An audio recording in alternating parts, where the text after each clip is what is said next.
I mean, potentially Mike Elko, Kalen DeBoer. Yeah, but it gets a lot more difficult now that other jobs like Florida and potentially LSU and Auburn could be opening up.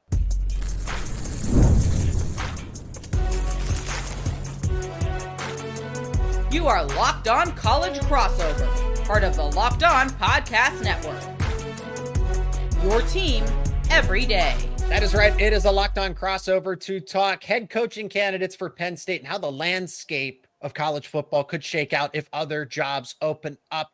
My name is Zach Sako, and I'm the host of Locked On Nittany Lions. He is Brian Smith, college football expert, recruiting expert here with the Locked On Podcast Network, talks all things recruiting on the portal, and covers the Seminoles as well, the Florida State Seminoles, which is convenient for today's conversation as we're talking about the future of Penn State recruiting, James Franklin potentially ending up at Florida or Florida State and the implications of that.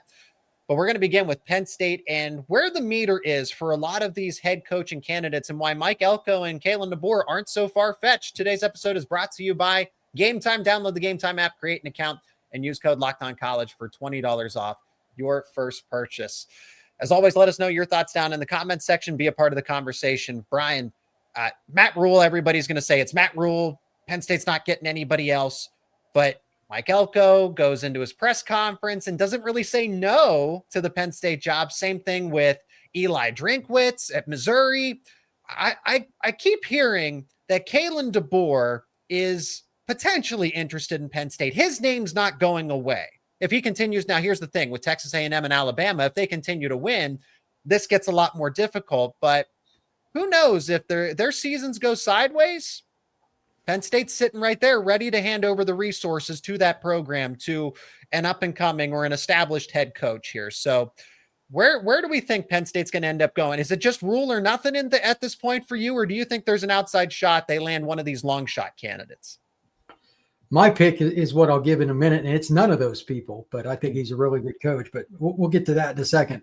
First things first, for Penn State or anybody else, their biggest problem is guys like Elko and DeBoer is kind of what you hinted at. They're probably going to be in the playoff. Yeah. Makes it really hard because that means you got to punt on your recruiting class, punt on getting your staff together. It's going to be January. It's awkward 100 times over, and this is not a Penn State problem. It's an everybody that's changing coaches problem. So you got to think about that. But at the same time, at least you're on the market because you already got rid of Franklin. So you're talking to agents and everything else. So there's that. But I mean, I can't imagine Elko or anybody else has got a chance at the playoff wanting to do what Penn State needs them to do and like all but quit now, which is completely unrealistic. So could it happen in January? Sure. But that would be a disaster. You'd have a ton of guys hit the portal. Your recruiting class would be a complete disaster. So I'm not sure if that's realistic. I'm okay with it. If you get Kalen DeBoer or Mike Elko, that's where you can make that risk. That's where you can take that risk. But it's also a risk in itself if those guys get extensions, just like Kurt Cignetti did. Well, I don't know anything about their contracts. They do coach for public schools, so you can look up the contracts and what the buyouts are and how all that works. Elko would be in line for an extension. Kalen DeBoer just signed the massive I think it's an either an 8 or a 10-year deal that's worth around $100 million. So he's making really good money. But Elko, I think it's in the neighborhood of $7 million, which means that Penn State could easily make him a top 5, top 10 head coach. But I feel like so could Texas A&M. Yeah, pretty much. I doubt that it ends up that way. But somebody's going to do something like that this year and roll the dice. But that means all the following. If you're going to wait till January, that means you got to know behind the scenes. And it's going to be hard to keep that from A&M in Alabama.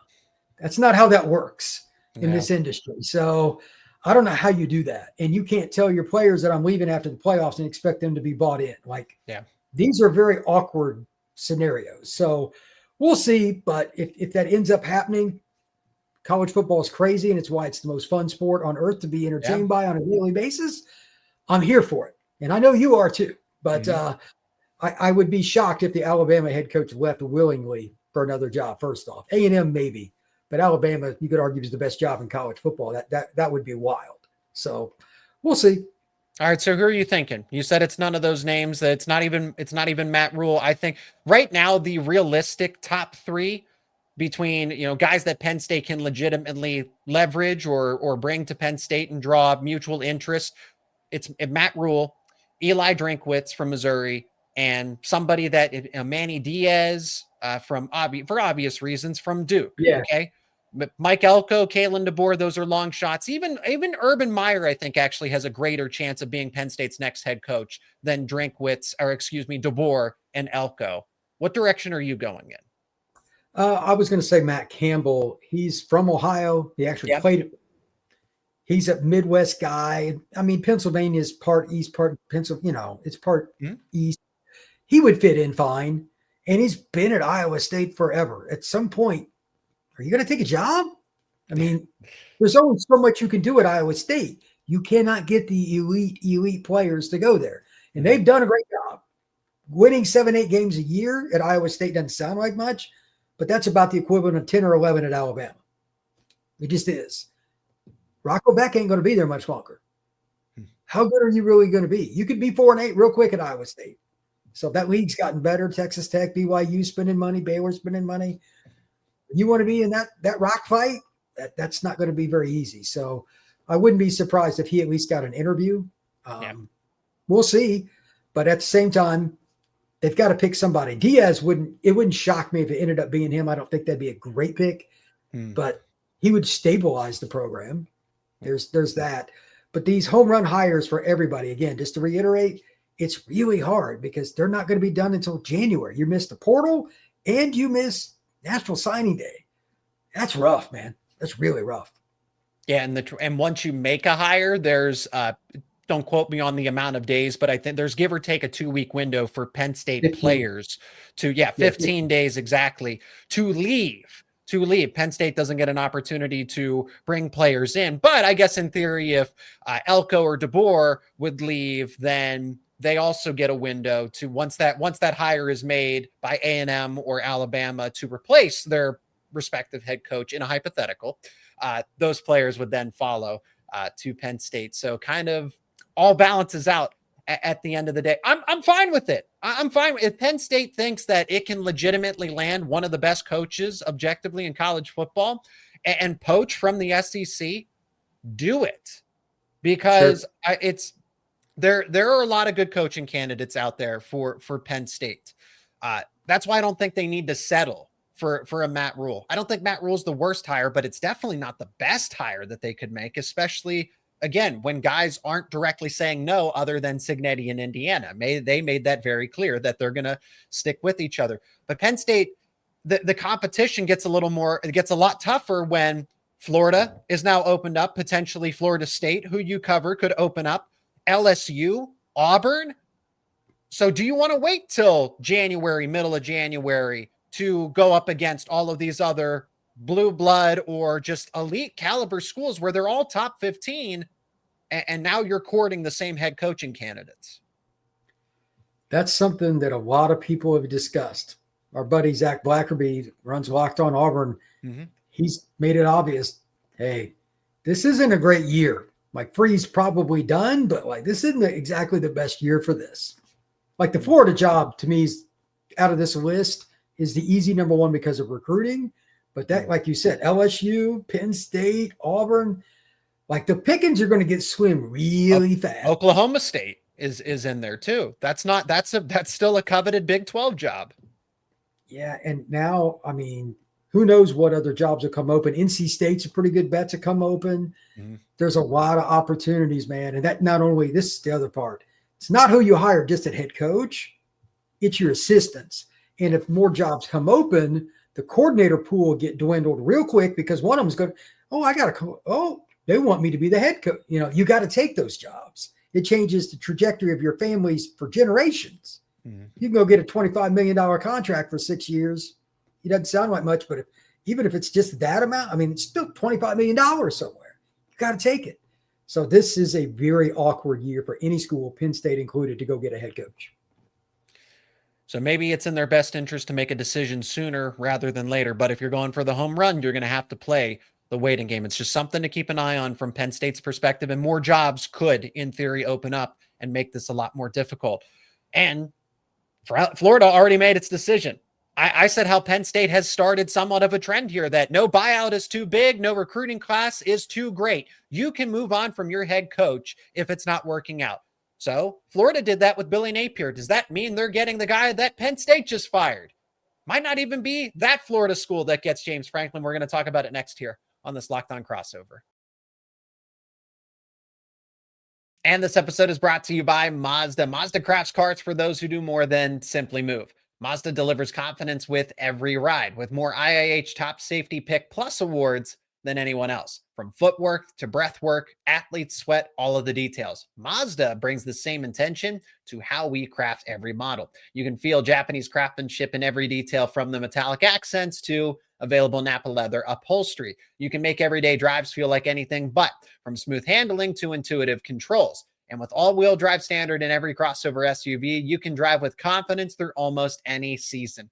Like our players, we sweat every detail, because when you make every move count, impossible becomes irrelevant. That's Mazda. Mazda, move and be moved. And this episode is brought to you by Peloton. Peloton is shaping the future of fitness with the brand new Peloton Cross Training Tread Plus, powered by Peloton IQ. It's their most advanced equipment yet, designed to give you real-time guidance and endless ways to move, whether you're running, lifting, or cross-training with your favorite instructors. This is training reimagined.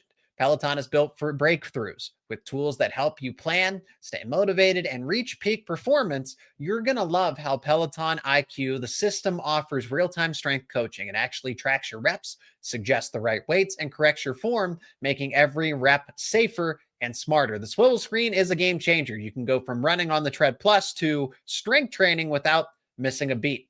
And the personalized class recommendations keep you engaged. You get workouts tailored to your vibe and your energy level each week. So let yourself run, lift, flex, and push forward. Explore the new Peloton Cross Training Tread Plus today at onepeloton.com. That is onepeloton.com. Brian, this is perfect to have this conversation with you, because you talked Locked On Seminoles, and Florida State could potentially move on from Mike Norvell, whether that's sooner, whether that's later. It sounds like he's going to be the head coach for the remainder of the season. Maybe that's not the best decision at the end of the day, and maybe that changes pretty quickly here. But James Franklin could end up in Florida, maybe not with the Gators, but maybe actually Florida State. Initially, I didn't think that would be the best fit. I didn't think that James Franklin would end up at Florida State. If anywhere, it would be Florida, because he wants to be back in the SEC. I think he believes that Big 12 and ACC jobs are beneath him, that Virginia, and remember, we didn't even mention Virginia Tech. That's another job that's open, and at least it's a high profile job. North Carolina could come open, right? If Bill Belichick's like, I'm done with this. This is not what I signed up for. I don't think Franklin views any of those jobs as something that's equivalent. I think he feels like that's a step backwards for him. So it makes sense if Florida doesn't get Lane Kiffin. I think Florida wants Lane Kiffin. Lane Kiffin wants Florida. But for whatever reason, if that doesn't happen, then there's Jed Fish. Urban Meyer has expressed interest, at least quietly, from what everybody's kind of hearing in the media, that he is interested in getting back into coaching with the right fit. So I don't think that Franklin's the first choice for the Gators, probably the fourth after those three names. But for Florida State, if they move on from Mike Norvell, explain to me, does Franklin fit with Florida State? Because I've always gotten the impression that that's not going to work.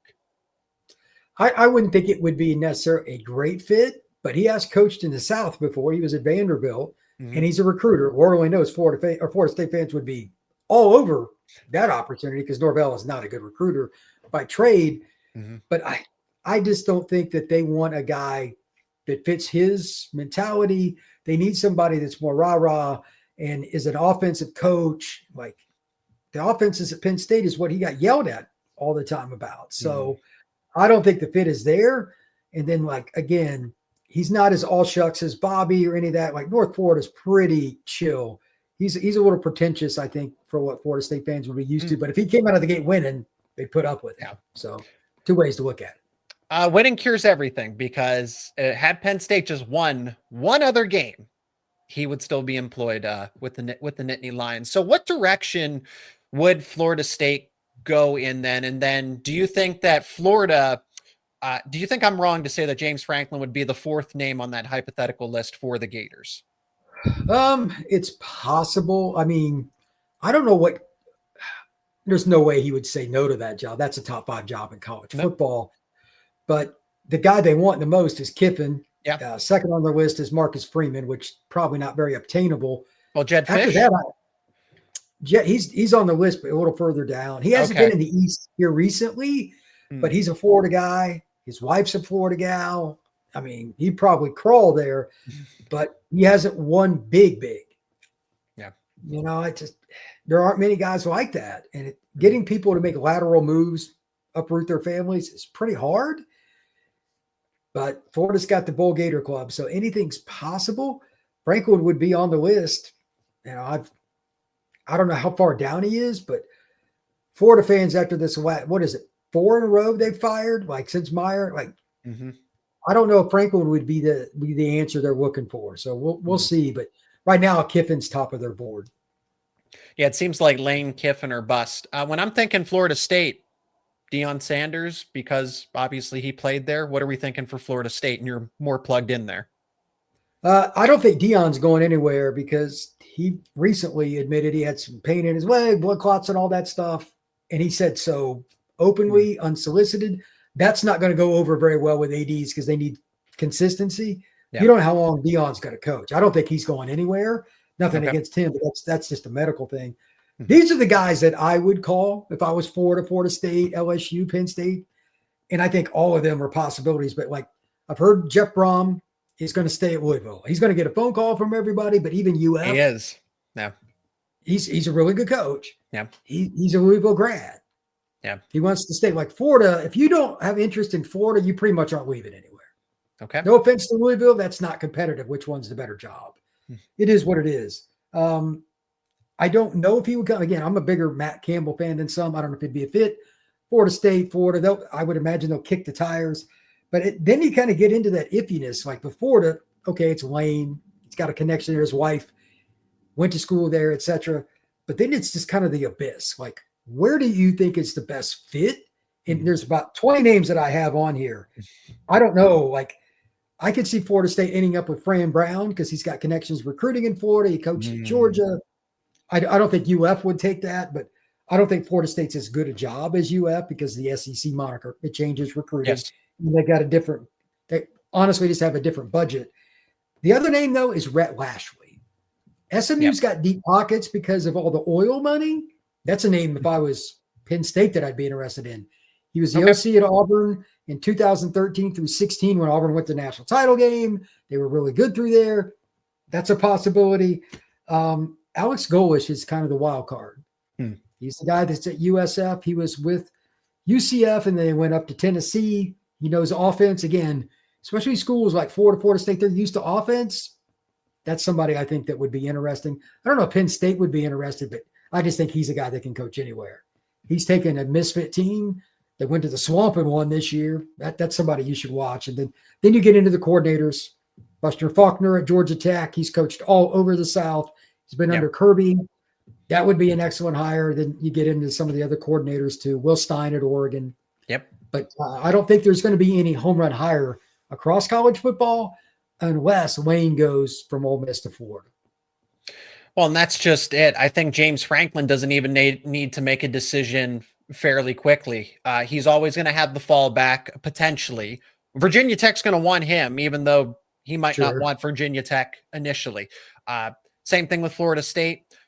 UCLA's in the Big Ten. Washington, if Jed Fish does happen to go to Florida, if there is mutual interest there, if they, for whatever reason, don't get Lane Kiffin, and then it's the domino effect. If Kiffin leaves Mississippi, if he leaves Ole Miss, then Ole Miss opens up. And then what direction do they go in? Does Auburn fire Hugh Freeze and then go get a Rhett Lashley? That would make a ton of sense to me. That's a match made in heaven. I've always said that the best job for Franklin outside of Penn State was either USC, Florida, or LSU. What if LSU moves on from Brian Kelly? Again, that's my opinion. Some people are going to disagree. Brian, you might even. But that's the thing. There's going to be this coaching carousel that we've never seen before that's completely unprecedented. And then if Fish happens to go to Washington or leaves Washington to go to Florida, then Washington actually becomes somewhat of an ideal destination for James Franklin. LSU's its own entity. There are very, very, very few people that would fit in Baton Rouge. So you got to make the decision, are we just going to take a really good coach? Because, like, no offense, but Nick Saban didn't fit in Baton Rouge anymore than, anybody else. Like, he's from the Midwest. You know what I mean? He's West Virginia, Ohio guy. So that's the most difficult job to project, but they're going to go big game hunting too. Yes. So that just adds a lot. And for those who don't know, their remaining schedule is pretty difficult. They got A&M, at Bama, and at Oklahoma. They're already mad, and they got 3 games that are losable left. They're going to lose at least 1, if not 2 more of those. Yeah. That's going to be very interesting if LSU's job comes on the market. Well, we've already alluded to it throughout the show, between James Franklin potentially taking another job and not going the media route, because for Penn State's sake, it would actually help them if he goes and becomes a college football analyst for 1 to 2 years and takes a bit of a hiatus. But recruiting could be bad for Penn State. But I'm here to say that's all okay. We'll talk about it next here on this Locked On Crossover. And this episode is brought to you by Gametime. College football is back, and we all couldn't be more excited. The tailgates, the rivalries, the energy in the stands, there's really nothing else like it. But let's be real. Actually getting tickets can feel more like a battle than the game itself. Endless queues, hidden fees, prices jumping at checkout. That's why you should use Gametime, the app that gives the advantage back to the fans. It's the easiest way to score last-minute tickets at the best prices with no surprise fees. What you see is what you pay. You can pull up Gametime right now, and in just a couple of taps, you'll see amazing deals. I'm talking about your favorite college football games for as low as $25. And if you've never been to a stadium, if you've never been to a venue before, not only for sporting events, but concerts, comedy events, you name it, you can actually see your point of view ahead of time. So you're not second guessing yourself about the seats that you chose. Take the guesswork out of buying college football tickets with Gametime. Download the Gametime app, create an account, and use code LOCKEDONCollege for $20 off your first purchase. Terms apply. Again, create that account. Use promo code LOCKEDONCOLLEGE for $20 off. Swipe, tap, ticket, go. Download Gametime today. I am here to say it is not the end of the world if Penn State takes a step back in 2026 and 2027 for recruiting. Again, all could solve itself, and that's not even a guarantee. It's not a guarantee that Penn State's going to take a major hit in recruiting. Look, the 2027 class is decimated. Okay, Keemon Spell's going to probably go to Notre Dame. He already has a projection from Rivals. People know that name because he's a 5-star running back that was committed to Penn State. They lost Khalil Taylor earlier, just a few days before James Franklin was actually fired. And then Leighton Von Brandt, Gabe Jenkins, they both decommitted. And then the 2026 class is actually kind of held together by a Band-Aid, but Terry Smith, still being the interim head coach, and was the associate head coach, deserves a lot of credit for at least maintaining the class of 2026 together.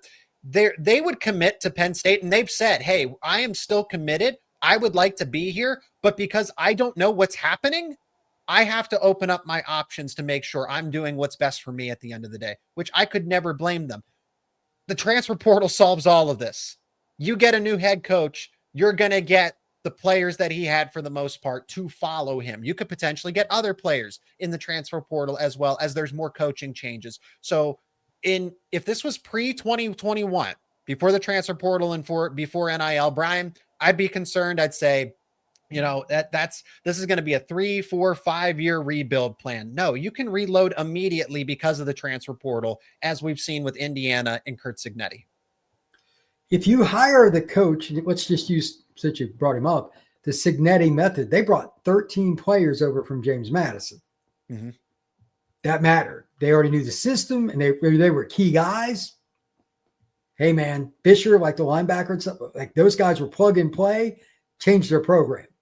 However, I don't know which coaches they're going to hire and how many guys would want to go. It's Penn State. It shouldn't be that hard to sell. Yeah. But at the same time, if you get the right guy, maybe you can hit it in the portal. Even Florida State under Norvell, who I don't like to say his name out loud very much, is the guy that runs Locked On Seminoles. He hit with the portal a few years ago. They were 13-0. Yeah. So it can happen. That's a method, but I still think they need to hire a guy that recruits first. Portal is the cherry on top, because that's the long-term method. In a school like Penn State shouldn't have to rely on the portal for more than like a year. Just want to throw that out there. No, and I agree with you wholeheartedly. I'm not looking to play college football free agency from Penn State's perspective every single season. I don't think that's the answer. But if you're looking to stop the bleeding, if you're looking to be a contender rather than rebuilding, scrambling to rebuild, you can use the portal as a 1 to 2 year solution and then get recruiting to supplement and then have that overtake it by the time you get into year 3, year 4, year 5. Yeah, I mean, once you get to that year 3, if you hire the right coach, Matt Campbell or whoever it ends up being at a Penn State, you should be top 10 more than likely, barring the quarterback getting hurt in fall camp or something like that. Yep. It's not that hard to win at Penn State. Like top 15 should be like minimum, barring again just something. That's what James Franklin was doing. That's what he was doing. Yeah, I mean, that's what I mean. And like, he's a good coach. He's just not a great game day coach. That's obvious. But he managed the program from a recruiting, talent evaluation, fit standpoint. He didn't have a ton of problems there. There's always going to be some. They're 17 to 23-year-olds. They're going to have some idiots at every program. But overall, they did a great job with that. And they were good. But at the same time, can the next coach take that next step? The best way is to recruit even better than Franklin did, probably. And that's the only thing left for Penn State to do. Well, and then there is the Franklin effect. If Franklin stays in coaching right now, he'll be at least able to he'll make Penn State's job a lot harder. Let's just say that. Oh, well, Penn State should be able to out-recruit James Franklin wherever he lands. I'm still saying he's going to be able to take with him either players currently within the program or players that were going to go to Penn State if he ends up at a Florida State. If he ends up, especially out of Florida, there are Big Ten SEC caliber players in that class of 2026 and on the team currently that could absolutely follow him to one of those destinations. And then if he stays in the Big Ten, Washington, if that opens up with Jed Fish, or if UCLA wants to go with him, because I always said that USC and James Franklin would be a great fit. Well, since USC is off the table, UCLA, even though they're little brother to USC, that's still Los Angeles. That's still in the Big Ten. They can give that's a Big Ten job. And yeah, it might seem beneath Franklin. It's not as far down as some of these other potential jobs are because it's in the Big Ten. So you would still have to, I just don't like it when James Franklin is a great recruiter. He is an elite recruiter. So I think he'd be pretty preoccupied with California. But if he ended up at a Florida State, you absolutely know he's calling on Virginia, Maryland, DC, which is pretty routine, and then Pennsylvania. He has all those connections up the Eastern region. So it's just not going to be ideal for Penn State. They will go and get their own recruits, own players out of the transfer portal, but it's still going to sting initially, especially if James Franklin. That's why I say take the media route for 1 to 2 years. Let your connections kind of fizzle out for a little bit and then come back. Because then it won't be as bad for the Nittany Lions. It sounds like he wants to hit the ground running, like he's got as he should. As he should. But I have no idea where he's going to end up. Like the UCLA job would be interesting because obviously that's where the problems really began. How ironic would that be? Yeah. But maybe he ends up at some other job. Maybe it's Auburn after they get rid of Hugh Freeze. That's, a possibility. Who knows? Auburn media figures want him. I mean, shoot, I was listening to our counterpart over at Locked On Auburn the other day. Zach Blackerby said James Franklin's one of the first names that comes to mind. Okay, same thing. If he ends up at Auburn, he's still calling on the state of Virginia, the state of Maryland, DC, Pennsylvania. He is going to go up the East Coast and he'll say, hey, Chaz Coleman. Hey, Tony Rojas. That's a big deal. You would like to keep some of those players. I agree. And there's nothing you can do about it. That's just the price of doing business in college football today. Yeah. That's absolutely right. So I get it from a Penn State perspective, but there's no avoiding it. You're not in control of that button. So you just do the best you can and represent your brand.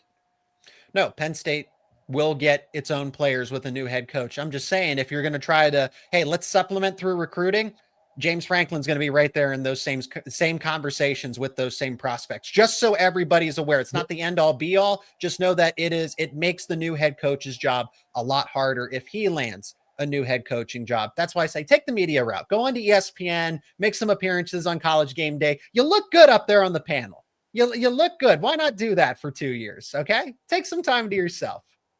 It wouldn't shock me if he did Big Ten Network or something like that. I mean, he'd be good at it. Yep. Yeah, I really do think he would be. He fits the profile. But if you want to coach, you want to coach. The question is he got like a certain level that he has to hit? Is it only like 3 jobs? Like, is it Florida, LSU, something like that, or nothing? I mean, I don't know, but I have a feeling that he'll end up coaching next year. That's my guess. And that is where we will wrap things up on this edition of a Locked On Crossover. He is Brian Smith, college football expert, recruiting expert here with the Locked On Podcast Network, talking all things recruiting and portal with the Portal Podcast. Also covers Florida State with Locked On Seminoles and talks SEC football across the network as well. So he is as plugged in as anybody else. For all things daily on Penn State football and so much more, check out Locked On Nittany Lions, your daily source for all things Penn State sports, including wrestling, basketball, recruiting, hockey, you name it. Talk about it all. Thank you so much for joining us on this crossover episode. Let us know your thoughts down in the comments section. Brian, it's great to chat with you as always and get your expert opinion. Thank you very much. I appreciate it. Look forward to doing it again.